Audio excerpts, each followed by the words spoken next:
Vamos para o nosso momento terapêutico hoje falando um pouquinho sobre identidade. Uma palavra que tem tanta profundidade, tanto significado, e quando nós unimos isso aos ensinamentos de Jesus, fica mais profundo ainda. Como ele mesmo já tinha falado, conheça-te a ti mesmo, como os sábios da antiguidade já tinham dito, então, o quanto é importante esse processo do autoconhecimento, porque ao nos conhecermos, nós vamos conhecer o céu, o mundo, Deus, as outras pessoas e todas as perspectivas através do mergulho dentro de nós. Então, essa primeira passagem, né, aqui do livro, ela começa exatamente falando sobre isso, sobre esse dizer de Jesus e o quanto ele enfatizou essa importância do autoconhecimento. Só que hoje nós temos o autoconhecimento como uma busca um tanto clichê, superficial, né? Como se autoconhecimento fosse saber o signo, saber da personalidade, saber o que gosta, o que não gosta, quais as habilidades tem, quais as habilidades não tem, e assim por diante, né? Tudo isso é interessante, é legal, dá uma perspectiva sobre nós, mas ainda assim não é autoconhecimento. O autoconhecimento é muito mais profundo do que isso. E para a gente ter uma perspectiva, a gente precisa realmente entender parâmetros do ser que saem dessa perspectiva da personalidade. Aqui eu trago o título como identidade, como uma forma de reconhecimento, para que a gente consiga encontrar a nossa verdadeira identidade, que não é os papéis que nós estamos representando, que eu represento como mãe, como esposa, como filha, como terapeuta, como amiga. Isso são papéis que eu estou representando. Mas tudo isso, apesar de ser extremamente importante, não define quem eu sou. Enquanto eu não tinha um filho, eu ainda assim, né? Quando eu não tinha o papel de mãe, eu ainda era alguém. Quando eu não tinha o papel de terapeuta, eu já era alguém. Antes mesmo de eu ter um nome, de eu ter um CPF, eu era alguém. E quem é esse alguém? Esse alguém que sobrevive a esses papéis que nós estamos representando. Então, essa é a proposta de verdadeiro conhecimento, o que está além daquilo que a gente entende hoje como personalidade, como características, como ações que nós praticamos no dia a dia.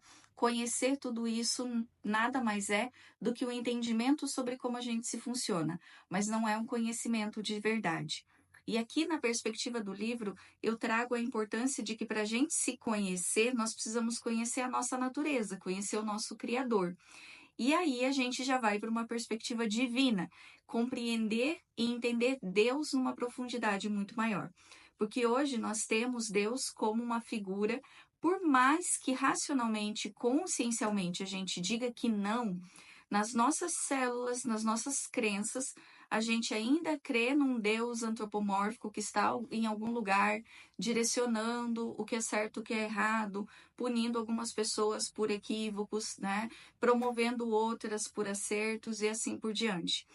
Porque nas nossas ações isso se coloca muito forte. Quando a gente fala que é da vontade de Deus, que se Deus quis assim, vamos colocar nas mãos de Deus, nós estamos então colocando Deus à nossa imagem e semelhança, e não ao contrário, né?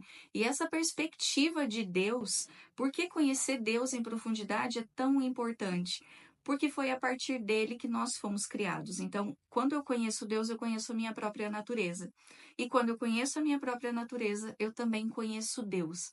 Então, essa perspectiva de Deus, de uma forma muito mais ampliada, de um ser que é tudo, que está em tudo, que é o criador de tudo e ao mesmo tempo é quem nutre e alimenta tudo, traz para nós uma visão totalmente diferente de nós mesmos também, dessa limitação, que apesar de termos o livre-arbítrio, a gente ainda direciona como se as coisas que acontecessem não fossem da nossa responsabilidade ou até mesmo da nossa vontade e da nossa permissão. Então, essa perspectiva de Deus que eu trago de uma forma bem ampliada aqui no livro é o que nos permite já começar a reflexão lá do primeiro momento terapêutico, que é ampliar a nossa consciência sobre algumas coisas, sair da limitação, da visão, do ponto de vista, da crença que me foi colocada, que não significa que eu preciso abrir mão dela, mas que eu posso, a partir dela, ampliar a minha percepção.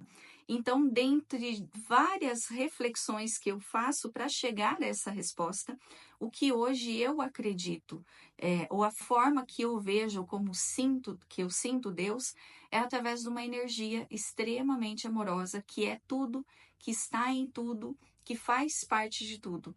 E que por mais que a gente tenha dificuldade de compreender, dificuldade até mesmo de entender como esse processo funciona, até mesmo nas nossas dores, nas nossas dificuldades, até mesmo naquela pessoa que supostamente está afastada de Deus, Deus ainda habita ali dentro, ele está habitando, mas ainda não houve o despertar daquele ser para que ele realmente colocasse em movimento a sua energia amorosa, que faz parte da sua natureza, que está ali dentro dele de forma latente, esperando para vir ao mundo, mas que não é porque ainda não veio, que não faz parte de si mesmo. Então, essa perspectiva de Deus, ela nos ajuda a ver as coisas de uma forma diferente. E aqui eu coloco uma reflexão que eu achei muito interessante frisar, que eu pergunto-me quando será que a humanidade conseguirá compreender esses ensinamentos e colocá-lo em prática, visto que é tão evidente que passados mais de 2000 anos, o ser humano ainda continua crescendo tanto em conhecimento sobre o mundo exterior e tão desproporcionalmente em conhecimento sobre o próprio ser. Então, esse é o convite desse momento terapêutico, olhar para dentro, porque dentro de nós é que nós encontramos Deus de verdade.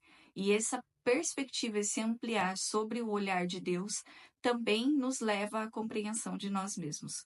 Então, fica aqui o convite, a leitura mais aprofundada, a reflexão desse momento terapêutico, para que você possa se perguntar: quem é Deus para você? Qual é a sua perspectiva em relação à divindade? Porque assim você também vai entender quem é você para si mesmo e o quanto você se conhece.